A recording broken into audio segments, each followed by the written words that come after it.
Hello, मैं चेतन लाल रेगर, स्व आचार्य समाजशास्त्र, राजकीय महाविद्यालय शाहपुरा, जिला भीलवाड़ा। मैं आज आपको उपकल्पना की अवधारणा के संदर्भ में चर्चा करूँगा। उपकल्पना क्या होती है? इसको प्राकल्पना भी कह सकते हैं। किसी भी अनुसंधान और सर्वेक्षण की समस्या के चुनाव के बाद अनुसंधानकर्ता समस्या के बारे में कार्य कारण संबंधों का पूरा अनुमान लगा लेता है या पूर्व चिंतन कर लेता है। तो ये जो पूर्व चिंतन है या पूर्व अनुमान है, यही प्राकल्पना या उपकल्पना या हाइपोथेसिस कहलाती है। उदाहरण के लिए जैसे हम भारत में बढ़ती हुई अपराध प्रवृत्ति नामक समस्या का अध्ययन करना चाहते हैं, तो इस समस्या के कार्य कारण संबंधों के बारे में हम सामान्य ज्ञान या अनुभव के आधार पर यह अनुभव करते हैं कि निर्धनता ही बढ़ती हुई अपराध प्रवृत्ति के लिए प्रमुख कारण है। तो हमारा ये कथन ही हमारी अध्ययन विषय की क्या हो गई? उपकल्पना कहलाएगी, प्राकल्पना कहलाएगी। तो इसके अर्थ के साथ साथ इसकी कुछ परिभाषाएं हैं जो समाजशास्त्रियों ने दी है। उसमें Wester new international dictionary of the English language में भी इसकी बारे में चर्चा की है, जिसमें बताया भी है कि प्राकल्पना एक विचार, दशा या सिद्धांत होती है जो किसी संभवतः बिना किसी विश्वास के मान ली जाती है, जिससे कि उससे तार्किक परिणाम निकाले जा सके और ज्ञात या निर्धारित किए जाने वाले तथ्यों की सहायता से इस विचार की सत्यता की जांच की जा सके।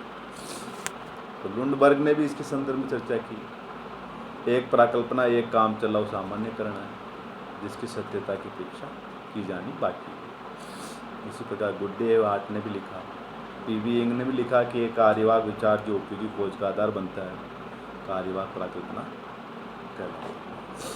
बोगार्ट्स ने कहा एक प्राकल्पना एक प्रस्थापना है जिसका परीक्षण किया जाना है। पीएच मन ने भी कहा था कि प्राकल्पना एक काम चलाऊ अनुमान है। इस प्रकार से कई समाजशास्त्रियों ने प्राकल्पना के संदर्भ में अपने अपने विचार या अपनी अपनी विशेष परिभाषाएं दी। तो हम इन परिभाषाओं के आधार पर हम ये स्पष्ट है कि सामान्यतः जो इसकी अर्थ या परिभाषा है, हम क्या कह सकते हैं कि प्राकल्पना एक ऐसा पूर्व विचार, निष्कर्ष, कथन, सामान्यकरण, अमूर्तीकरण, अनुमान या प्रस्थापना है जिसे अनुसंधानकर्ता अपनी शोध की समस्या हेतु निर्मित करता है और उसकी सत्यता की जांच करने के लिए आवश्यक सूचनाओं को संकलन करता है। तो एक प्राकल्पना विभिन्न चरों के बीच संबंधों को स्थापित करती है। तो प्राकल्पना सामाजिक अनुसंधान और खोज को आधार प्रदान करती है, यानी कि बेस तैयार करती है। तो नवीन ज्ञान की प्राप्ति की प्रेरणा की जो प्रदान करती है प्राकल्पना। तो हम इसको और अधिक स्पष्ट समझने के लिए इसकी कुछ विशेषताएं हैं, उसके आधार पर हम इसको और अच्छी तरह समझ सकते हैं कि गुड जो हाइपोथेसिस है उसकी क्या क्वालिटी होनी चाहिए, क्या उसमें विशेषताएं होनी चाहिए एक अच्छी प्राकल्पना की। तो प्राकल्पना की जो अच्छी विशेषता है उनमें पहली विशेषता है स्पष्टता, क्लियरिटी।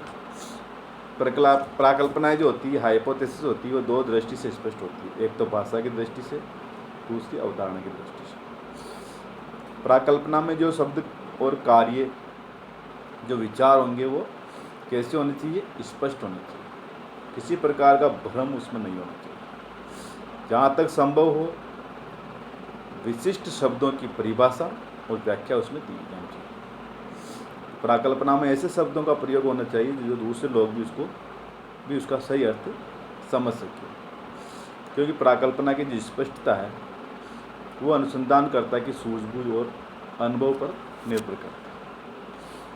इसी प्रकार दूसरी जो विशेषता है इसकी है प्रयोग सिद्धता। प्राकल्पना में इस प्रकार की अवधारणा का उपयोग होना चाहिए जिसकी सत्यता की जांच वास्तविक तथ्यों के आधार पर की जा सके। जो हाइपोथेसिस में किसी नैतिकता अथवा आदर्श को प्रस्तुत करने का जो प्रयत्न है वो नहीं करना चाहिए, अर्थात उसमें अच्छे और बुरे जैसे शब्दों का प्रयोग नहीं किया जाना चाहिए।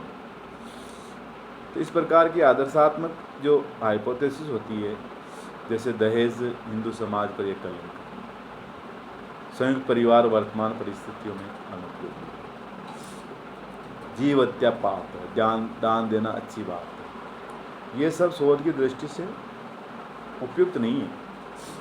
तो जिसका प्रयोग किया जा सके उस रेफरेंस में ये होना चाहिए। तीसरी जो अच्छी विशेषता है हाइपोथेसिस जो है विशिष्टता, स्पेसिफाइज। एक प्राकल्पना को अध्ययन विषय के किसी विशिष्ट पहलू से संबंधित होना चाहिए।